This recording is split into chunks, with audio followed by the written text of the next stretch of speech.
Hiya! How are you, Aisha? Hi, Malai. Am I saying it right? Yes. I always say Malai. You always say it right. Are you? Aisha, it's a Yes. very big honor to have you. You said this is your first podcast? I think it is. You- Or like one on camera. Exactly, where people can actually see you and your beautiful dress and the All the 4 beautiful foot. dress. All 4 feet. And you're not 4 foot. You're a bit taller than that. Don't It's say a that. little. 4'1". But you know, Aisha, Christie Brown as being a fixture in our environment. You're probably. Do you know any other brand that started at the same time as you that is still operating?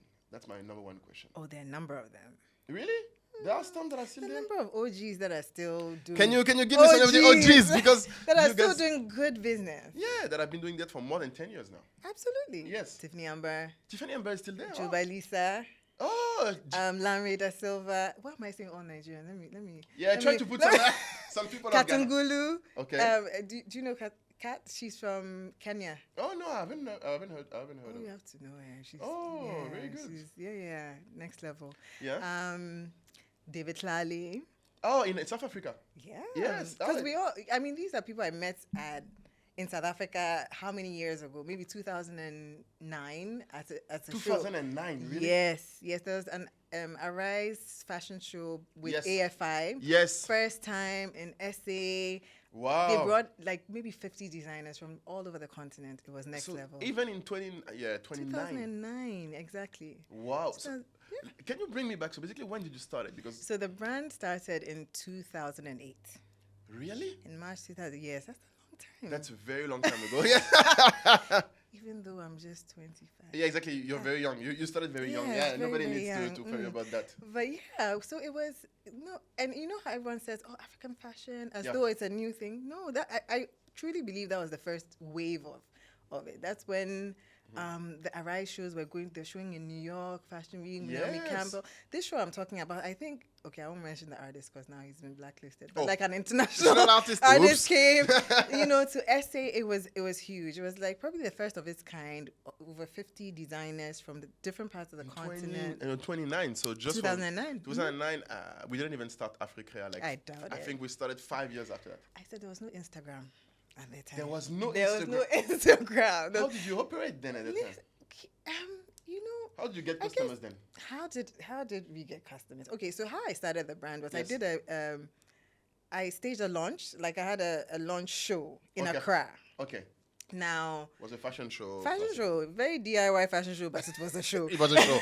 Still there. Yeah, still there. And good thing was I invited the right people, right? I Okay. didn't I was in uni at the time. I was in University of Oh, Ghana, really? Legon. Yes, studying psychology. That was my background. Psychology. Okay. Yeah. Interesting. But I invited people that just, not necessarily my friends or classmates, so to speak, people that didn't but know people you. that, no, not really, but people, it was my parents' friends or a friend of a friend, but it was in a certain demographic or age demographic that I knew I wanted to target Okay. quite early.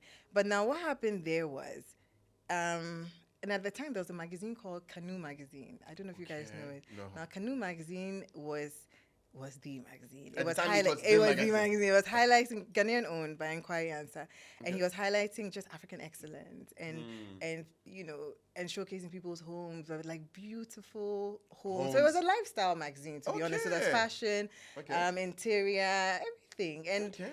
it was such a great quality. So he was at the launch event as well. Oh. And so he did a feature on Christie Brown, like, this young brand. Then there was someone there who had a friend who lived in South Africa and connected me to Studio. Did you know Studio?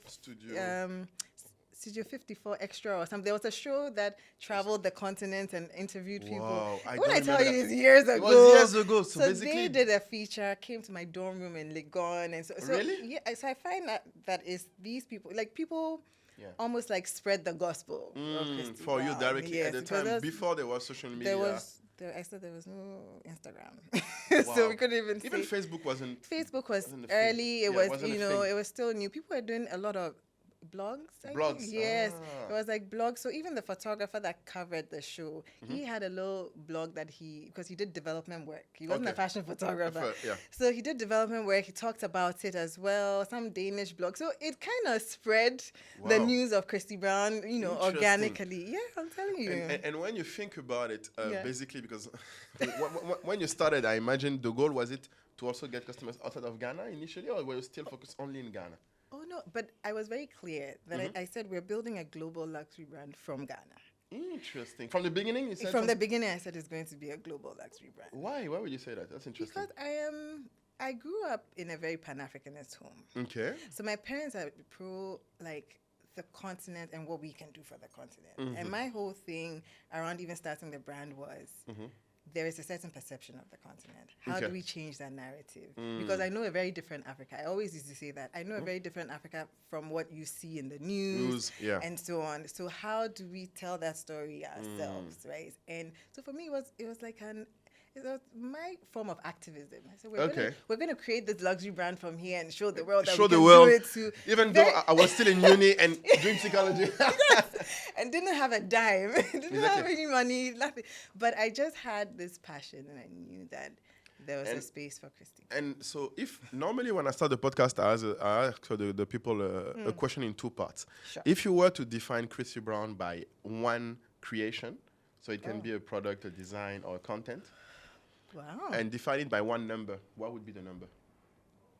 One number. Yeah. To define your brand. 7. 7? Why? Interesting. Not, and I'm not thinking position. Okay. Position will be number 1. Okay. We're not discussing that. That's for sure. Let's not say it. Exactly. But 7 because 7 it symbolizes completion for me. Okay. And a certain sense of clarity. Okay. Do you see? I'm a very spiritual person. I know. That's why the rest of the world needs to discover that. Okay. Yes. So when I think 7, even how God created in 7 days. And at the end of it, He said, "It is good." Good. This is the last day. So you feel like it's a process that I've been there. Yes, it's a process, and it's still a process, but it's good. Yeah. Like what we are creating here is meant to be. It is. Yes, Christie Brown is meant to be here. It's meant to take up space. It's meant to spearhead certain things. And maybe even open doors for others. To even just fly through. But it's 7. I like that. I like the 7. So, and what creation would you choose if you were to define your brand by one creation? May it be a piece of content. You created so many things. So, like the pieces that we've made. It can be a piece. It can be a content. You can say it's one show you did, one video you created. Oh, is that what you mean? Yeah. One piece of creation. One collection. Can I? Yeah, it can be a collection. It can be that we made. It's called She's King, and that's to this day my favorite. Really? Not just favorite because of how it looks. It's just what it meant to me. She's king, being like she's king over her world, her life, and that's for me. That's what the Christie Brown woman either strives for, or is, right? And she's large and in charge, and it's her world, and she's king over it. She's not a queen. She's not a boss. She's king. Yes. I like the choice of word. When was that collection out? Oh wow. Do you remember? Maybe 2011. 2011? Maybe. We still didn't exist at this point. That's interesting. Is it 2011? No, not 2011. No, it's after. No, not 2011. What am I talking about? What? COVID was what, 2020? 2020, yes. It was before COVID. Maybe 3 years before. 2018. Maybe around that. 2018. And what pieces was it in this collection? Can you tell us a bit more about the collection? The colors. They were just bold. They spoke. They spoke to who we are. It's like strong colors, bold colors. They're in your face, but also very tasteful. But the pieces. Yeah, which pieces do you think of when you think about this collection? I mean, there's one particular dress. It was a yellow chiffon tiered dress. Like Okay. it's full. I'll find you the picture. Yeah, find the picture. We And can put then it there so our that people can signature visualize. embroidery, I feel like that's when we pushed it in a way that it became like accessories. Series, yeah. Whereas before we're trying on pieces on like clothes, but these you had accessories, you had them in certain key parts that just made the woman feel really bold. And yeah, it's probably one of my Interesting. favorites today. To this date? And I think that the looks from that collection has also kind of shaped what Christie Brown looks and feels like when Oh. people think Christie Brown. Okay. Like now, when people Now- say, "Oh, it's very Christie Brown," it's from that collection. And It's strong shoulders. You brought me to one thing that I think is very strong with you, and that's What's that? one of the thing we highlighted you in our white paper report for. Yeah, Yes. yes, your long white Like, paper. report- is it really But it long? was really good though. Yes, Spot thank you. on. Thank you. So thank next you. one will be what, 5 years time? No, we need to do it every year now. I promise Oh, to not okay. wait that long. Yes, please. Because we did 2018. Things change all yes, the time, and no, things but change it's all the time. really relevant. But it to was the- interesting because you're one of the most recognizable brands. Hmm. And that's a thing that unfortunately very few brands achieve today. I think like too many of them are, like you said, they're coming to change the narrative about Africa, but they don't have, I think, a consistent kind of identity. Identity. And how do you do that? That's maybe a question that a lot of people have for you. How do you I think keep a consistent way of designing just a- across the time? because for me the inspiration doesn't change. It is always the woman. Okay. Like I want to say this brand is like the women's whisperer. We understand women and we know what women want even before they know they want it. Okay, very And interesting. so when your whole brand centers around the woman, how she's feeling, where she's at, and the journey she's on, you never, first of all, you never lose inspiration Okay. because you're constantly studying her and just identifying Yeah. where she is. But what then she's you get to know her better. And you get to even understand what she wants, what she's looking for. But also, there's a common thread. Okay, and do you consistently or intentionally maintain that thread, or you feel like it's naturally still there? Oh, no, it's intentional. Ah, that's It's the thing. intentional Oh, yeah. because if you want the woman to, and not if, our thing is we want the woman to feel like the best version of herself. So how would she feel like the best version of herself when she has presence and she enters Yes. a room and there's something?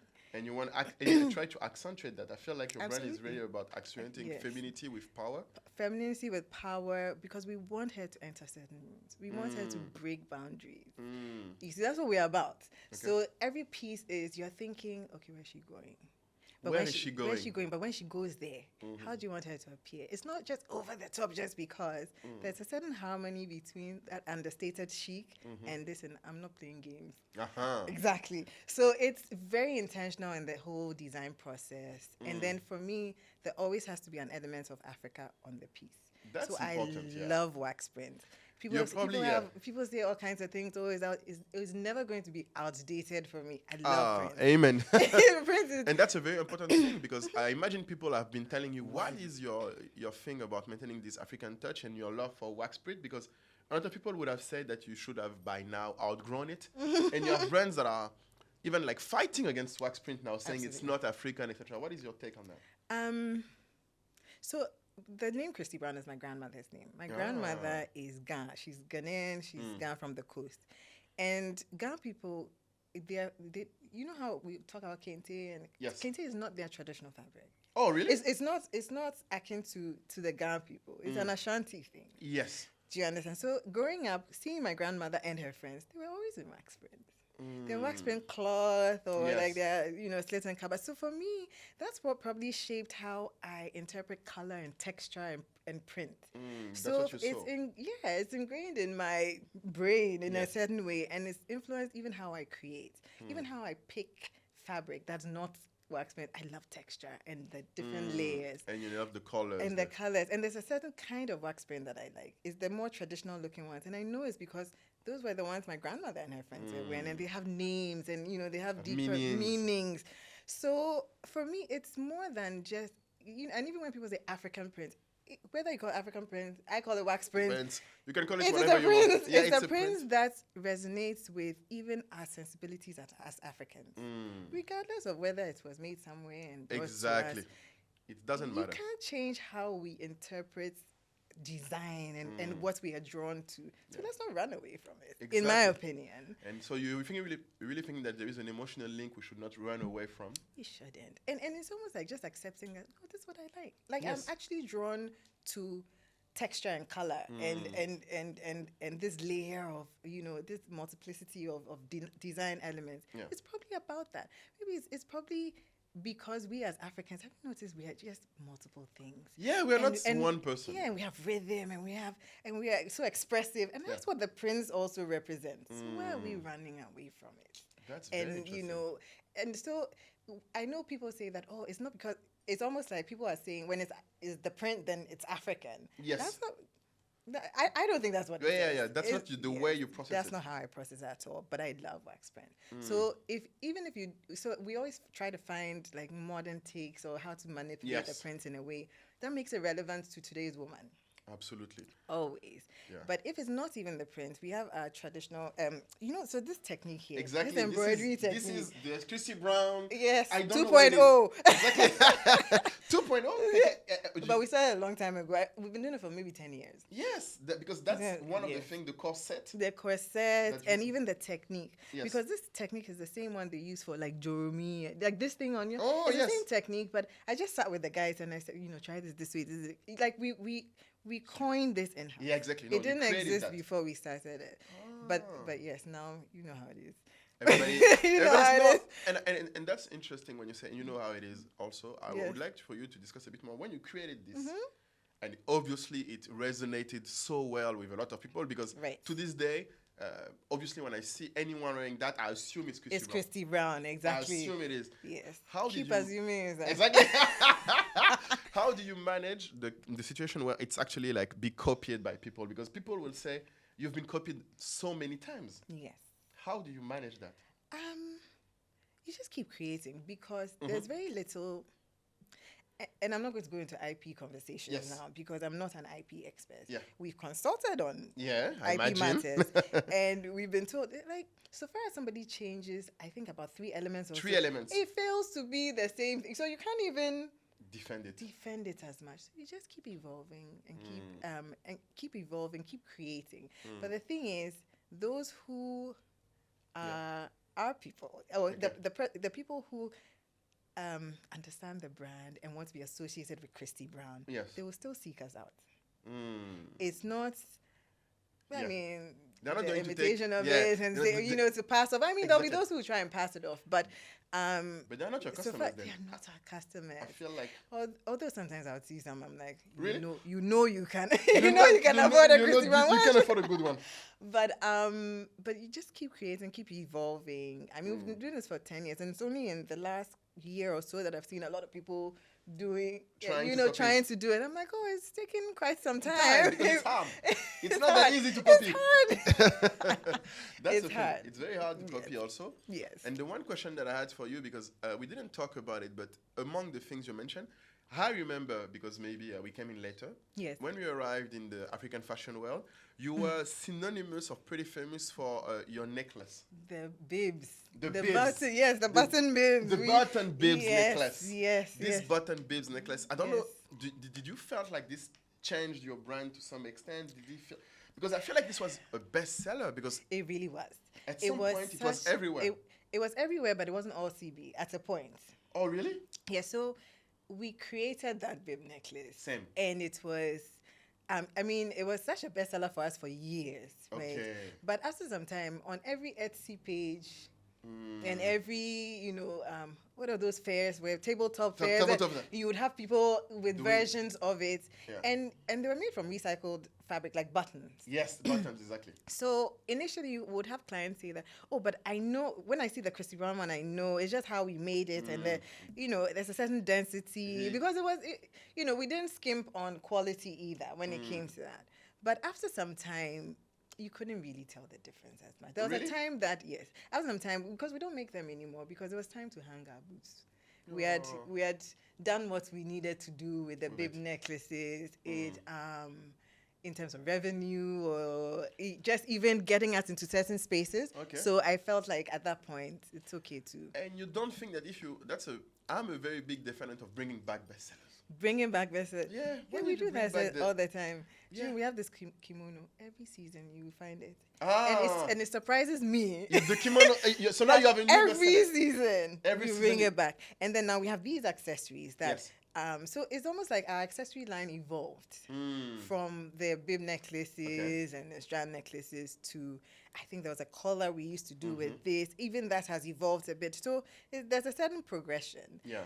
But there are people who still own those bib necklaces who say that, oh, Yes. it's, you know, what it did for their outfits. But now there are other pieces that do that The for your actual outfits, you know. So And that's interesting. So you're never considering bringing back the bibs necklace. unless I have some sort of windfall, because here's what.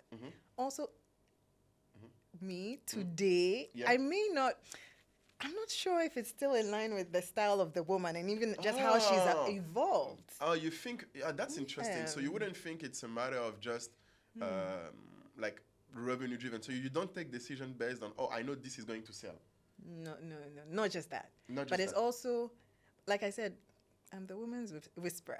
Like I understand, because you understand where the person is at and you designed for her, you know what she needs for this season or for this period in her life. Exactly. So the bib did something for her and she might still even have it. And sometimes she may pick it and wear it. But it's even where her style has evolved to and so on. She might not, you know. You think that's not in style for the current woman anymore? That's interesting. It's not. Interesting. It's not. That's very interesting. And how It's can I ask you, how do you cultivate that? Because I think like that's the key of your inspiration. Is it like did you read Vogue magazine? What do you do to cultivate your inspiration? For the women, Yeah. for designing for the woman. designing for I women. mean, you do need to stay abreast with what the trends are. Yes. Right. And so whether it's if you can afford it, like pay for trend reports. Oh, you pay for trend reports? Yeah. Oh, that's interesting. Good. Yeah, no, it's a good, like, It's a good I thing. So think you it's a recommend good that? thing. Yeah. I do. I mean, and there are different tiers, but Okay. you would spend a couple thousand on trend reports. Okay, for couple good- thousand on yes, trend reports. but then there's some to that like 10K and so on. I mean, if you're a bigger brand and when you get to that stage, but at every level or at every stage, there will be a trend report that you could subscribe to. It is important to just understand how many seasons ahead what is coming. Now, the thing is not to actually make, you know, The thing the that- thing or whatever has been stated in the trend report, but Yeah. it just, what is you as a designer? What's your interpretation of this trend? And sometimes certain things may work in the Western world, but you know that your clientele is predominantly maybe of African heritage or black, Yeah. and certain trends is like, where is she wearing this to? Or if you understand your customer, you know her demographic, okay, this This maybe might- something, Yeah. I don't know, belly button out might Yeah. not work for her, Yeah, but it might be a exactly. trend. So you won't follow everything, but it helps you to even know what colors. Because when you go fabric shopping or sourcing, Yeah. you'd realize that those are the yarns that are Anywhere it's coming. are coming. That's what you will even find. So you'd realize that if you're shopping for the season, so right now we are designing spring, pretty much done, but spring 25, which is for next Wow, year. yeah. But when you're sourcing for Spring 25. when you're sourcing for your sampling, Yeah. you would find it will be spring fabric that's out, and you'd realize that there's a correlation between the fabrics and colors that are out and what's in the trend report. In the trend report, there I'm is a telling link. you. And, It and is. is there a trend report you can recommend to a brand that would get started and would like to get started on I reading? mean, there's the WGSN, but that's the super expensive. WGSN, yes. okay. It's very expensive, but it's really good. Very good. Okay. But there are some that, there's one, Tiffany Hill or something. I just discovered it, I found it online, and they have little packages, right? Okay, So great. you don't necessarily have to do a whole Everything. subscription, Yeah. but they could do fall 25 or fall 26, like a package. So color, Yeah. maybe silhouettes and something. It just helps you to know what's happening What out there. So happening. that's one thing I would recommend. Very, very interesting. And And then just read wide. And then okay. because What else do you do? Like you read trend reports? I read things that are not related to fashion. Interesting. Like what? I like anything. Sometimes I just discover, I don't know, some business reports on something on some science discovery that I find interesting, or any and everything that piques my interest, right? Because, but especially I love politics too. Right? Oh, you love politics. Interesting. I'm very in my interesting. head. Yeah. I'll be a politician one In your head. That's I'll interesting. run for office one day, Right. but so it's what's happening in the world, especially that current affairs, because it affects us. It affects your consumer. Yes. It affects your even like supply chain and just where things are, where things, just logistics and where things are happening. Yeah, exactly. And what's happening around the world. Where is what coming from and how could this impact one thing or the other? And like I said, what's happening in the world, it affects my woman. And for me, this peculiar to me, I guess, because I said the woman is a focal point of what we do. Now, this woman is very well traveled and she's typically like, listen, she's a mover and shaker. So she can, she could be sitting in Ghana, but she's going to board meetings in Paris, for example. So, or she has Russian business partners, or that a war could affect. So in that period, where's her mind? Is she really thinking about clothes? Okay, maybe she is, but in what capacity? And how does she want to, to appear while she's tackling whatever is happening in her life? Do you see? That's interesting. So you really have a clear vision. So you really absolutely. Like if I were to show you any lady in the street, you would be able to say if she is your customer or not. Absolutely. That's interesting. I will be. And did you always have that when you started in 2018? No, you get clearer. Oh, you get clearer. That's the key. You get clearer over time. You get to know her better, and then you also define who she is better, like the persona. The persona, so exactly. Like most brands need to do that. Do you have some examples of how did you like improved your persona over time? Because I feel like a lot of brands don't go through this refining process. I mean, we've had even certain workshopping sessions where we've literally... Oh, you're branding customers. No, well, amongst ourselves. Although when we did our rebrand, there was an audit that was done. So the company did a rebrand? Yeah, we did a rebrand 2 years ago, I believe. That's when we changed the logo, because we used to have a different... Okay. Mulai! I didn't notice. Okay, I'll show you. I'll show you the old and then the new. Interesting. But that rebranding exercise, it was done by Solvent. It's an agency that's based in New York, but it's Ghanaian proprietor, like the owner is Ghanaian. So he still had that global mindset, but then he had the African sensibility. And when they're doing their audits, I think his team is not even. I don't even think there are any Ghanaians on his team. So they were doing their research and then speaking to customers and even other women. Yes. They went to our customers. They even spoke to women in general, like, what do you think about the brand and so on. And when they were done, that brand book that they created, it made me fall in love with the brand all over again. Every so often I go back to it because it spoke to exactly what in my mind, Christie Brown is. Exactly. And maybe you never put it on paper. But at the time of doing the rebrand, is because I was frustrated. I felt like the brand doesn't look and feel like what I want in your head. Exactly, but they were able to articulate it, and it just brought certain clarity to how we do our things and what we do. That's very interesting. Can I ask you if this felt like something that you needed also from a business point of view, or was it purely creative? No, it's from a business point of view. Also a business How decision. can someone tell when their brand is a bit stuck? What was the symptoms for you? What did you feel like? I think people, first of all, have to be honest with yourself. That's and difficult. Sometimes, I know they say designers, they have such big egos. We all, and it's easy to be drinking your Kool-Aid and thinking that, but it's Christie Brown. It's a Christie Brown, But if you're honest with yourself, and what you've birthed is really from the depths of you, when it's veering off, you can tell. Really? And you can feel it. Did you have any? I don't know. Do you have any symptom? I don't know, from the business side. Maybe numbers or something. Yeah, or maybe did you had more troubles putting out new products? What was kind of the actions that they can feel? Because I feel like the actions sometimes get you to the feeling. Because because the feeling sometimes you can try to avoid it. But what were kind of the symptoms that you felt like? So for us, even at the time of doing the rebrand, there wasn't a dip in revenue. Yeah. People were still like, oh my gosh, I love Christie Brown. I love the aesthetic. But for me, I feel like that is the right time to make certain decisions just so you keep going like this. It's not when you are dipping. Exactly. So I can't even tell you that, there was this sign, so we have to do something to come back up. No. But I could tell that if we keep going at this pace, and yes, we put out our collections, do they sell out? Yes. Hell yes. And we keep going at this pace. I just felt that the brand was going to plateau. And the thing is, you also have to keep in mind the end goal. We said global luxury brand. So you think of that. Think of all your big brands that control the core of luxury and so on. And you think, okay, who are our African Vuittons or Chanels and so on? And look where they are at and compare it to where we are now, and just try and map out what that trajectory will look like. Okay. So whatever actions we are taking now should be in line with getting us to that global luxury positioning. So for me, yes, I think it was, I had to even convince the board and see that, but it's like, why this expense? Because it was expensive. Exactly. Yeah. It was expensive. It was, but why not? But what's wrong? So the same question, they're probably wondering. Exactly. what is wrong? Okay. But I'm a very intuitive leader. And I know that is because I told you I'm very spiritual. I pray a lot. I pray about everything. Even when I'm designing, I literally ask the Holy Spirit for inspiration. Amazing. So when I start to feel a certain stirring in me that we have to move, we have to make a move, we have to do something, to check up something, I actually see clarity on it. I pray about it. Then you also look at the number, just the numbers and the state of the business. And then I'll by all means check in with Vanessa.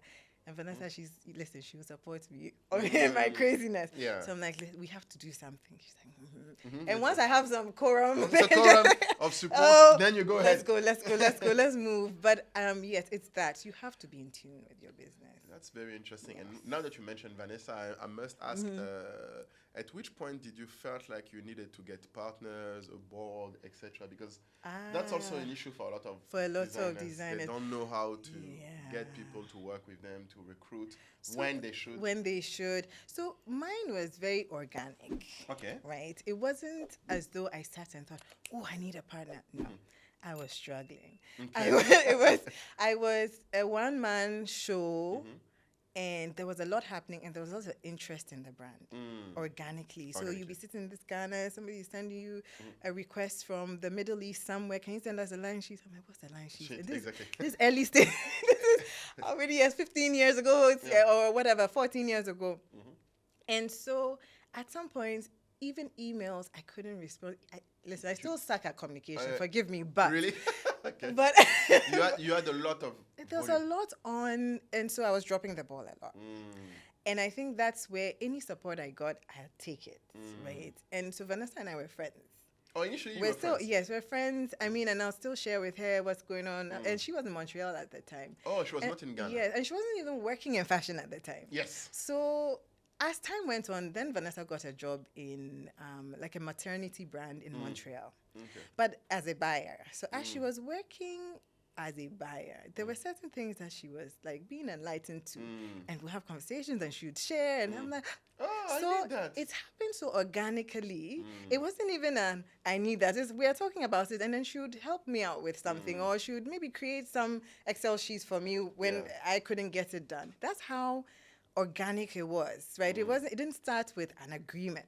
Exactly. So Vanessa worked informally with me in that capacity for years. Oh, really? But yes, because there were shows in, whether it's SA or Lagos, Vanessa would come to the shows and be backstage. She was working with me on Christie Brown, but it wasn't formalized. Exactly.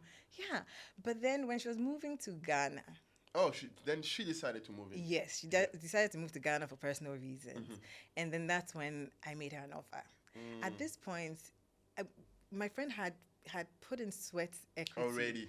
It wasn't about, so what can you do? No, it's not that. Like we had good chemistry. We were already working together in so to speak, informally, but it was time to formalize it and put agreements to it. And that's how Vanessa became a shareholder in the brand. Very interesting. And that's important because from what we have seen or experienced, at least at startups, that's what we say in tech, so it's probably the same thing I think in creative is you need to work with the person. You need to find small things to do together. Small things. Feel them out. Exactly. Go through the trenches together. Exactly. Sleepless nights together. Exactly. You don't need to necessarily just have a contract already and do everything. You should start by doing small things together. Sometimes it's little. And see if the person's okay with little things and how they handle big things. I always say that Christie Brown is like my baby. Yeah. And Vanessa like takes my baby as hers. Exactly. That's how it works. Exactly. So it was a no-brainer. It was a no-brainer. So now we formalized it and then gave clear roles, right?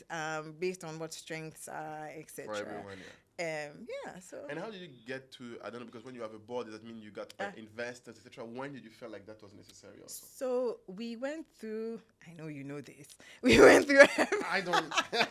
we went through a period where we were fundraising. Yes. And it was, it's a requirement to have a board. So we had, we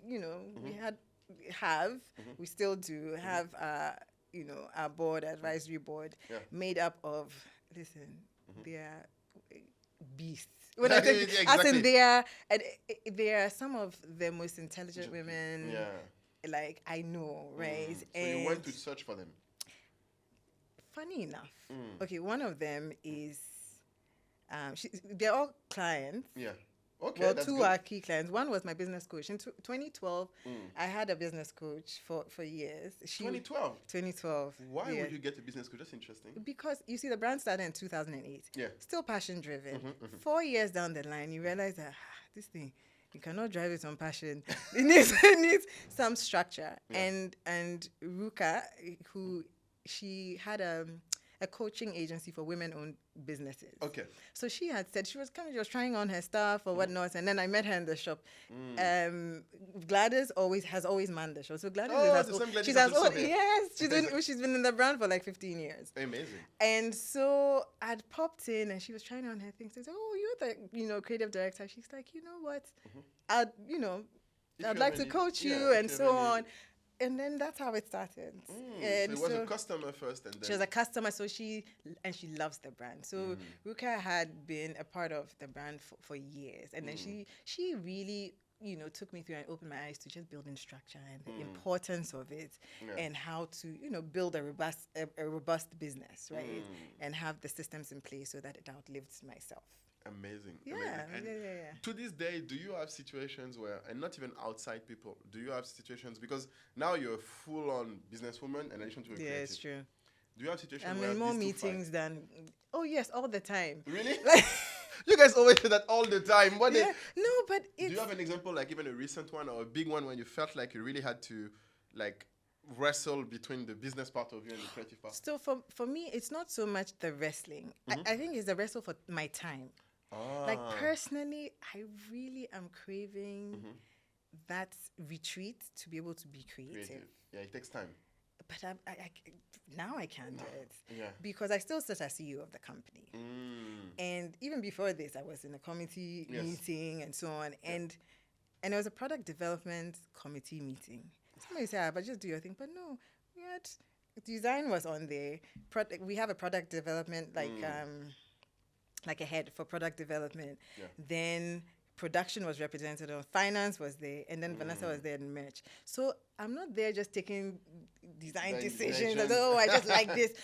No. They actually have a say, or they can actually question certain things, and which helps, in making decisions in a company this size. And with where we are going, even once you bring investors on, they want to know how do you come to certain key decisions within the company. Yeah. So yes, you'd have product development committee, you'd have finance committee, and there are certain committees that I have to sit on. Yeah, of course. For quorum and so for me, I'm like, this time I could be sitting on the beach, sketching, doing things, playing with fabric. Exactly. So I miss that. I miss where I could be purely, but I'm also enjoying this season. Because business, there's a lot of change, there's a lot of growth, and it's important that the vision is also passed on in that change. Otherwise, you kind of lose. It becomes a company that you can't recognize. So I'm enjoying this as well. I'm discovering a lot about myself that I didn't know. No, because you don't have to. Yes, I'm actually a good businesswoman. See? Yeah. But And that's interesting. So when you talk about the size, how many employees do you have? We have close to 90 staff in total. 90? Wow. Yes, 90. Okay. If not a little bit over. But yes, it's a medium size. It's starting to be solid. Don't ask me revenue. I won't share it here. Oh, I know. Although somebody shared revenue I know, but online. You should. For a company that's not listed. But yeah. You could if you want, but it's interesting for people. Don't ask me. I'm not asking. It's okay. My main question for you then is, when you get to this level, because from your point of view, you basically answered my question of what is hard for you now, and what you really enjoy doing. But I'm wondering for those that are listening also, when you see the brands today and all of the people that are coming in the business, Right. what do you feel is the thing that, or maybe for brands that was there before that didn't sustain, what do you feel is missing often in our ecosystem, in African ecosystem of like African brands? Because It's you've the been back there a long end. time, so you have seen a lot of them A lot of come and people go. have come and gone. Exactly. A lot of platforms, like even Yes, e-commerce you've seen platforms have so come many and gone. platforms. True. You've seen all of us come, die, come again. Pivot to Anka. Exactly. Pivot to Anka. Exactly. No, but it's So what would yeah, be what your would I lesson from you in this ecosystem in terms of like for people that we are should invest in our back end. back end? You feel Yes, like the I back feel like we should invest in building the structure there. The creativity, we will not lose it. As a designer Yeah. or whatnot, you always be there. it'll be there. You're born with it. You're natural. So let's park that. But now that engine, that machine that you need to attach to that creativity so that you zoom up. I feel like people need to spend a bit more time doing that. Now, when you spend time when you're doing that, you realize you're not necessarily in all the magazines. You're not probably the It's brand or whatever, but you're building. You're building something more sustainable. When you get to a certain point, you come back to bring your creative back in. You would then even probably have an even bigger marketing budget. You can get all of that.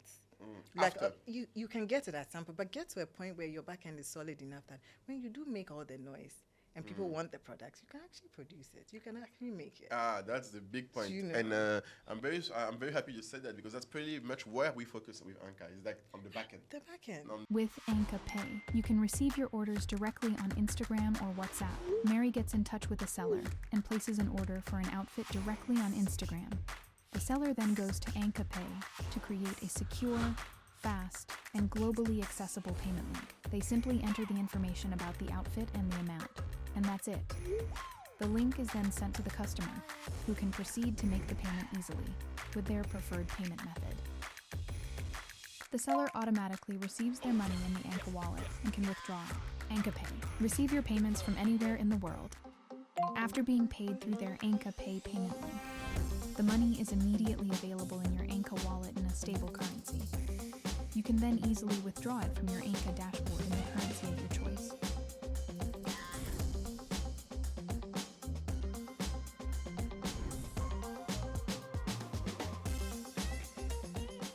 You said that because that's pretty much where we focus with Anka. Is like on the back end. The back end. On managing the payment, the shipping, Yes. all of these things that people take Yes, for granted, and so that's why you for lose a lot of you lose money and you time. lose a lot of money and time in not figuring out even how your product is moving. Yeah. and just building a system around that makes sure that you're profitable. Amen. As well, A lot of them don't even know their margins. You're talking profitability. It's very far. But it's a very good tip you give them. And another one that I'm wondering is basically from your point of view, why so many African brands? Because you have a strong demand locally. Okay. But yes. you still do a lot of revenue. I don't know if you do majority of your revenue outside or inside Ghana. Now. It's about a 60-40 split. So we do like 40% out. Here. No, internationally. Internationally and 60 here. But it's certain seasons. So COVID time, we're probably doing 30 here and 70 online. Outside. Yes, So it exactly. changed over the It years. changed. Yes, you'd see, and you see the patterns as well. So yeah, can you speak a bit more about that? Because I feel like also that's one thing that because from the beginning you said you wanted to be global. And I really feel you probably also, that's in our numbers in the white paper report, if you remember, that's what we said set apart. yes. The top brands is that no matter the country we're looking at, the top brands that do over $3,000 of revenue, $10,000 of revenue, always had a mind for export. Absolutely. And can you explain, like, maybe where is that coming from, or maybe from your experience, why other brands don't do it? Why other brands focus Why on they Europe? don't focus on other markets? Yeah, and export. I think it might be a complacency thing. Yeah, it's hard. And it might be also a lack of clarity of what the brand is and where they're going. So like from an early stage, I knew that it was going to be a global luxury brand. Yeah. Global luxury brand cannot be just in Ghana. You already see it being sold somewhere else. So it's our brands also taking the time to actually define what their brand is, what they stand for, what regions they want to be in. I think sometimes it depends on how the creative started. If it started as on like as a bit, well, we all start as a hustle, but if it started by chance or in a certain Planned way. unplanned way, sometimes that full picture isn't quite clear. But it's important that at some point along the journey, you start you start bringing you have to bring some sort of clarity to it. Because yes, I wanted to create a global luxury brand from Africa, and it was really about promoting the continent and sharing our stories. But at some point, I had to realize that no, it's a business. And where is this business sitting? And where do you see it going? And what kind of brand do you want to build? Do you need to build to be able to make it out there? And what exactly? So if in 2014, I think that's when we started our e-commerce. And so initially you were not doing e-commerce before. No, but initially it was even bespoke. Yeah. Like initially it was bespoke. Then the first store, ready to wear retail store was opened in 2012. So that was 4 years on. But I also already knew that I wanted a ready-to-wear store. Like, I knew that it wasn't meant to be a bespoke situation. It's bespoke out of necessity.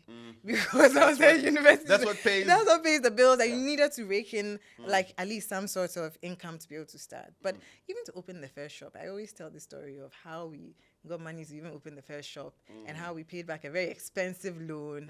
I paid back a very expensive loan at the time. It was at 40% interest. So it was ridiculous. Local, but in USD though. But it wasn't through a financial institution. It was like a private individual. Oh wow! You know, and I took it because where else was I going to get it? Money? Because the banks will ask you for some sort of a collateral and guarantee. And as if I had it was like, what am I coming to put here? Is it a fridge or what if I had landed property? You know, so it's but even making that move, to be honest, that was bold. That was bold to get that rent. You know, here we pay like a year up front. Yeah, I heard and that. Then stock. That's very violent. That's one of the reasons. It is wild in these streets. Yes. In Ivory Coast, thankfully, we pay monthly. Like you still have when you enter, you have a big amount to pay. Yes, that's the thing we talked about. When you get it, you still have a big amount to pay. But then in monthly. But when I think about it, so when you even get to your e-commerce, what was the vision? And because I'm trying to really get a sense of. Like, how do you get a sense of what the customers from overseas want? Because I think a lot of them, when I talk to them, is because they don't really know the customer from overseas. But then you have to know their customer. It doesn't matter whether the customer is overseas or local. For me, I said the woman. I know who she is. Okay. So if that woman is placed geographically somewhere else, I'm still designing for her. And so that person overseas will still... the product will resonate with them. Yeah. You don't think they have a different sensibility depending on where they live? So you will see that in the items they pick. Interesting. And so as you grow as a business or as a designer, you tailor your offering to kind of suit the different audiences. So if you see a typical Christie Brown assortment, and Vanessa is fantastic at this, and over time working together, even when I'm designing, I now I design in a certain way. You know the things that are very maybe print heavy. So something that's really print heavy has a lot of detail. You know that these are West Africans. This is them. But the piece that is more maybe a solid color and just have a detail somewhere. You know that for the person who finds color or too intense, they'll be able to find something within your assortment. For the person who then there are those who like full on detail and those who like just a little bit of it. And so you would find that sort of assortment. So you basically do that for every collection you put out. Every collection we have assortments, and before assortments were just broken into commodity. So jackets, skirts, etc. And that's it. You are focused on items, basically. Yes, but then now it's a bit more sophisticated. But I still designed in this way in my head because over time I already know the woman as well. So this same woman, the suits or whatnot she wear to a board meeting here, and the suits that she wear to her board meeting in Scandinavia might feel different. So can she get a range in the collection? No, that's so then she'll buy multiple things instead of her just buying one piece here and say that for this other type, I'll go somewhere else. But To maybe she another still brand. wants the feeling that Christie Brown feel, but maybe a little bit less of X or Y. So you always have to think of where she's going, where she's at, what she's doing, and how you want her represented. So for these people who say, what do they say? They don't understand the international... Yeah, customer. They have this thing where I feel like when I talk to brands that are sometimes even successful locally, they are struggling because locally they have kind of a ceiling. I think inability to tap, because revenue to some extent is limited by the competition you have. Right. People's, I might say even like propensity to spend money, because our countries unfortunately are not very stable economically. So people tend by moment to be more or less able to afford this type of luxury goods. Right. And when they talk to me, they come to us and say, okay, I want to sell internationally. But I tell them, okay, but you know that you're not necessarily going to sell the same thing. Yes, you have need to to keep tailor your trying. assortment. Yes. And at the time, you were creating a lot of new products. And do you still maintain this rhythm of creation often? What is the rhythm you try to maintain now? Because is it a lot? No, I feel it's good, because we keep telling people that doing only one collection a year or two is not enough. No. That's the thing. No, it's not. But people, because you have done a lot of fashion shows, etc. Yeah. So And we have, so we do 4 collections a year. 4, amazing. Yeah, so we do spring, we do resorts, we do fall, and then holiday, which is Christmas. Oh, okay. And for us, it's critical. It's critical to our numbers. Exactly. No, If I miss one collection, you just feel know it. we will feel it.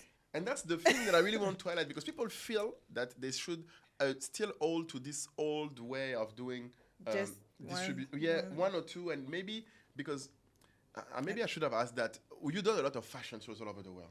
Well, You have done a lot of them. You have done South Africa. You've done in Europe. What is your feedback on fashion shows today? Do you still feel like so what fashion shows were designed for, or the reason why?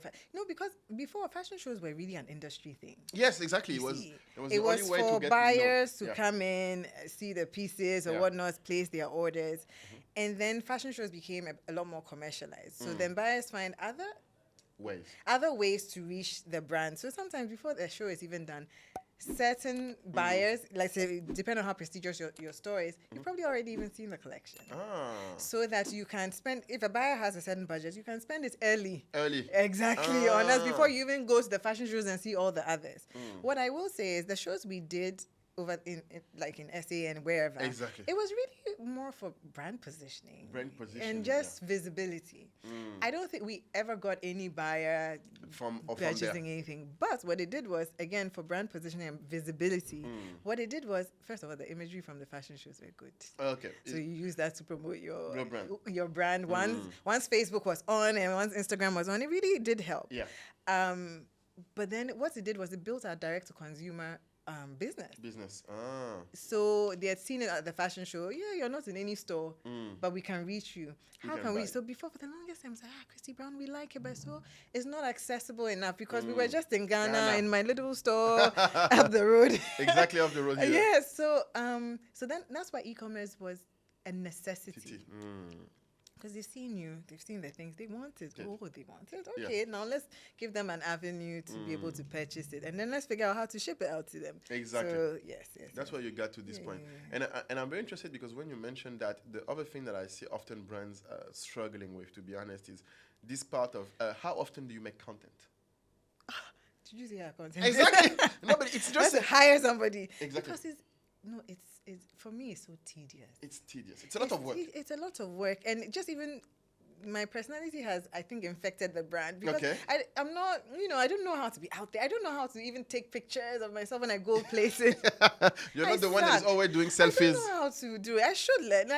Or even when I go somewhere, I would forget to take out my phone and take a picture, because I'm in the moment. Okay. But you can't do that these days. You cannot do that anymore. Content is king. Yes. And so everybody who comes into the brand says that, you guys have so much, you're doing so much, but we don't see it. We're just doing we're just doing it. But somebody needs to come in and interpret that and build around the storytelling. And I think that's what we haven't done a completely good job at, is the storytelling. Because if you went to our factory, you'd probably be like, all of that. Yes. And somebody with even less will do so much with this. Or like even how I think through my design process. And so there's so much to create around that. But You don't have time. I don't have time. So that's why it's important to have, a dedicated marketing team to at least handle these. Handle these. Yes. And so It's important. what is the rhythm you think a brand should have today in terms of content creation and posting?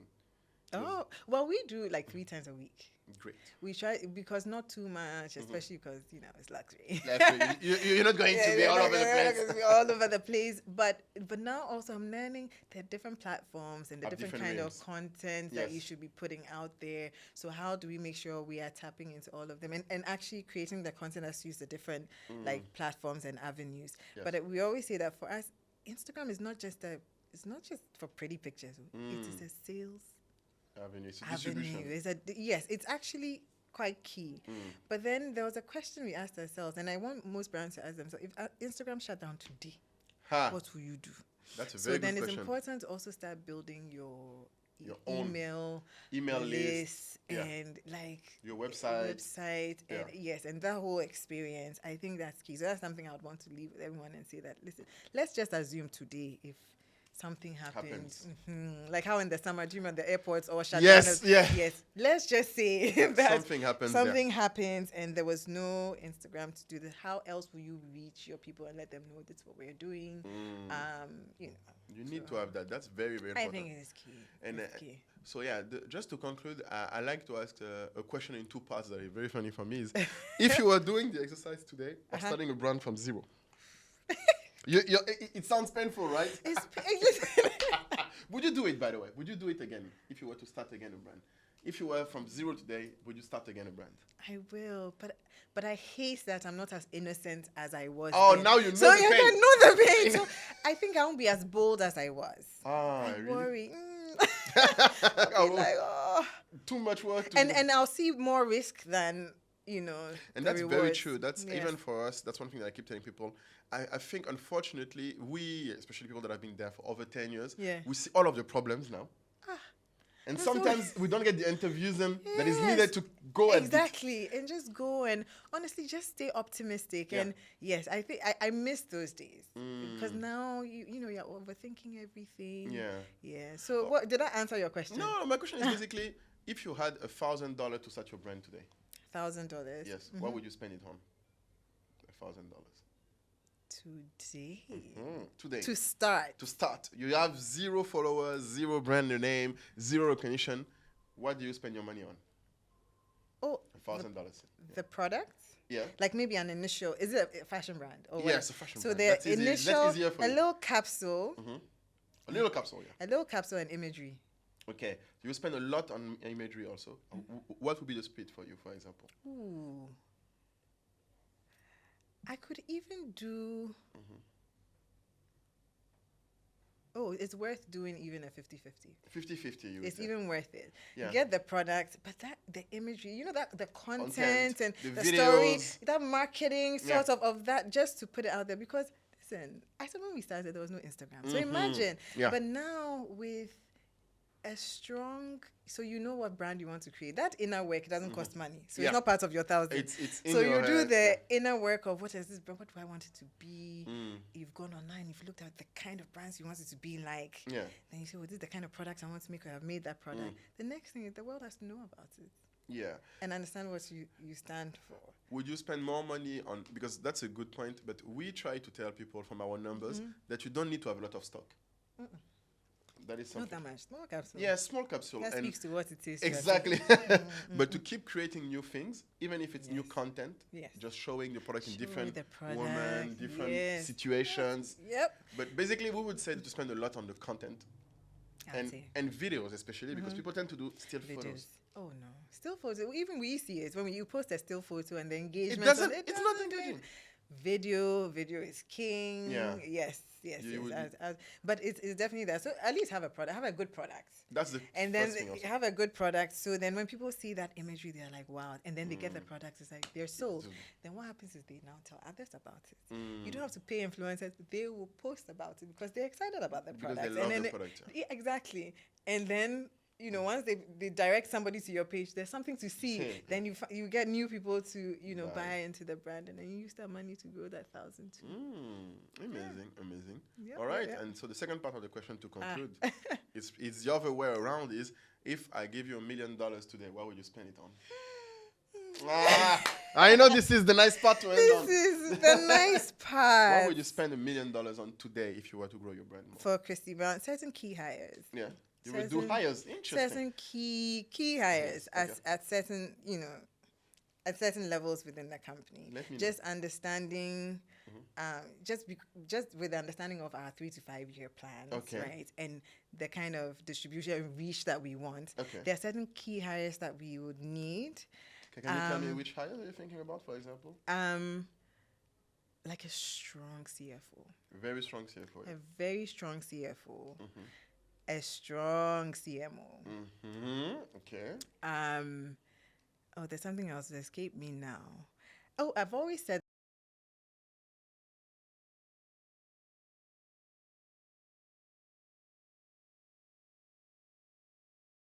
Yeah. So that would be how you spend your money. It's very interesting because you're talking. I mean, there are other things, marketing. You would do some marketing. Exactly, but that's not. So, but the kind of executive team that you are looking that for. we want. Yeah, that's interesting because it shows that, like you said, when you are at a certain level, it's really about the people that you work with. Yes. Because people tend to forget. When you start, it's about the product. Then you get about the distribution. When you have the right product, you need to get. But once you have distribution and product, it becomes the people. Yes, people. And people should be also open to allow people into their business. I'm not saying, give off equity here and there. No, but even allowing people to handle certain aspects of your business that you know very well that is not your strength. Don't be worried. Don't be scared. You actually even learn along the journey. You see, but you need the right information to be fed to you to make the ultimate decision as to which direction to go in. And then, if as a company, as a brand, you are diversifying your products and so on, and you're entering into different spaces, whether it's accessories or whatever it is, you would need a certain level of expertise at certain. Yes, and as for the finance, I'm telling you. Right now, I can follow the number. Or let at some point when finance sort of drives the business in a way and drives the decision making in the business, you find that it is more tailored towards your long-term goals. You are making decisions now that are more in line with your long-term goals. But it's not just anyone. Yeah, very true. Very, very true. No, but thank you. It's exactly what I imagine. It's really a very strong message. But it's interesting that you get this humility to say it. So because people will assume that after all this time you've been there over 15 years, that you would be like, no, I know everything. Oh gosh. Gosh. Oh no. No. And we all want to be paid more. Like as founders and so on, with how our business is structured, right? Yeah. So even with getting that investment, then at a stage where you're actually able to afford the people at that stage, and myself included. I don't know then if in English it works, but charities comes like from home. Yes, from you, and then you can extend it. So very, very true. Yeah. So thank you so much, Aisha. Thank you. This was really good. This was easy. See, I told you. Oh, it was nothing. Why would you say it was so complicated? It's easy. No, it's interesting because I really feel like and do you do mentorship today or not? Because I think do you see brands that you really they have something? Yes, I do. I see a lot of them. And whenever I get the opportunity or I would share whatever, right? Once you speak with somebody, you kind of see where they are at. It's up to them to take it or use that information. So, but then right now, there's a program that we have going, the Christie Brown Academy with Mastercard Foundation. You have an academy now? Yes. Oh, nice. It's a pilot program with Mastercard Foundation. Oh, nice. We're doing collaboration in conjunction with them.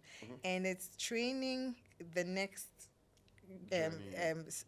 next stock of fashion entrepreneurs. Sure, so we have the first cohort in place now. It's 30 per cohort. So in total it'll be 60 just to test out this model. That's already a lot. 30 years going to be a lot of work. Because there are a lot of people who have come through Christie Brown and they work in different aspects of fashion. But I realized that those who actually worked in the brand and got a certain experience, they are in a better position to succeed once they are out. So we use that model to to create this curriculum. So you have people who've gone to fashion schools. Yes, they know, what they're doing, but there's certain key things that we need them to understand and know from very early. So that's how we created the curriculum. Yeah. Amazing. It's free. And it's fully in Ghana only. Yes, for now it's in Ghana. Okay. But again, like I said, this is the pilot project. Test it out, make the, tweak it a bit. But the intention is for Christie Brown Academy to grow beyond that, these borders and open its doors to others. But because there's a lot of information, we've made a lot of mistakes and learned a lot doing it, and there has to be an avenue for us to share. So if we can't share with our peers, not that we can't, but if people are if people a are bit afraid more iffy to take information, at least why not the next crop coming up who. And that's when what would you say was the hardest time in your business? The time that you felt like you almost like gave up, it was like very hard. What was the hardest time you would say in your business? When I became a mom. Oh, really? In that period where I wasn't sure I could do this, it was, there's a lot of there was a lot of uncertainty, and even then it affected myself, my creativity and just my outlook. There was a certain lackluster feel. Yes, it wasn't a great period. So one would think it's something to do with money, but no, for me it's more just that energy, and I was very confused about things, and you question everything because now, like being a mother, like there's no manual for it. There's no there's no guidance. There's no guidance, and then for me, I wasn't necessarily a baby person. Like so for me, it's like this human is like I brought this human and they have my heart. They've stolen my whole heart, and would I have that same heart for CB? Like there are lots of things going on. But look at us, how many? My first is 10 years now, so it's okay. It's okay. It's okay. I realized that I was just worrying myself, but it was a weird period, and you need positive, like affirmations, and my husband is such a great support. Like if I didn't have Michael pushing me and saying that, like, let's go, like, move. Yeah. Or like, look at this. Aisha, it's a business, and you open a spreadsheet and show me that. No, but like he was honestly a driver at a certain point in my career. Amazing. That is shifted. And at the time that he used to push me even more, we were dating. We hadn't even gotten married yet. But I think. But for me, that you're dating him, do you like him? You also want to appear. Yes, and so I started getting more serious. Exactly. You want to be worthy of the interest it seems to have in you. Yes. And so this must have been, I don't know, 2010-ish, 2011 there, but I'm not sure. But around that time, That's very good. Yeah, so it's having the right people around you who are once again the people that makes a difference, and including in your personal life. People tend to assume that it's very separate. No. Because your personal life needs to be solid as well. And I'll give you one story before we go. Yes. We were in Lagos. We were doing one of the fashion weeks. Yes. Maybe it was, at first it was Style House Files. And I was backstage and I was pregnant with Kari, and I was feeling this my thing. So this was like, I was pregnant with my first. I was feeling this my thing. And like nothing was beautiful for me anymore. Like I'd done the collection, I was there, I was just like whatever, and I was backstage, and Itwan Basti, I always say this, and my hat's off to her. She was backstage as well, and she gave me I can't give the exact words, but she told me, she said, don't stop. Like whatever you do, because at that point I was feeling like, what's the point? I don't even feel like this anymore. She's like, don't stop. She said, even if you feel like this is not the best collection, just put out a collection anyway. Just keep going. And she's an OG designer. I can't remember. Yes, and she and that just meant so much, right? And even those words to just keep going and that support. So we all need it. So even us as designers, we need to be kinder to each other. That's very true. What is this? What is this? I like that you said, what is this? Yeah, there is a lot of... We need to be kinder to each other, kinder to even the younger ones coming. I mean, you would meet some people who rub you a certain way, but honestly, how do we pull them along? Each one could have just looked at them, good luck. And she said, no, even those words. So what can we do? How do we support? How do we make sure people are not making the same mistakes we did? It's okay. They're not going to take our place. Even if they do stuff. We even want to wear their pieces. Exactly. But there's enough for all of us. But I honestly think we need to be kinder to each other, because it's a cutthroat world out there. And we are not building this industry properly. We haven't gotten anywhere. We are just we shouldn't be pulling each other down this way. Exactly. No. And that's why I really appreciate you taking the time to do that, because a lot of people, like not only don't want to talk, but especially Yes. not talk openly to About- what happened. So I Yes. really appreciate you. Oh for doing no, that. my pleasure. Really, really, and That will be $500,000. no Thank problem. You. I will Thank pay you Mola. later on, much later on. Let me Thank you, collect the Mola. money first, and I will forward it to you. That will be $500K for this podcast. And Anka, yeah, thank and let us know if it was for 500K in the comments. And thank Aisha directly for all of that, because my I really pleasure, feel like anytime. you've been doing that for a long time. You're really still an inspiration to a lot of Thanks. people. So keep going. Keep going, and any ways we can help, we're happy to do it. Oh, thanks. You always do anyway. Oh, we try. I call my life for financial. Oh, So what, yes. what does this mean? Exactly. But we can help. We can help. And Absolutely. I definitely am very, very happy to see you keep Yes. growing and Thank keep you. doing so. Thank Yeah. you. Thank you. Thank you, everyone, for listening. Say hi to Aisha and follow Christie Brown if you don't already. Please. You should. We need to do as much support as we can. And yeah, keep doing what you do. Keep creating. And see you soon on the podcast. Thanks. Bye. Bye.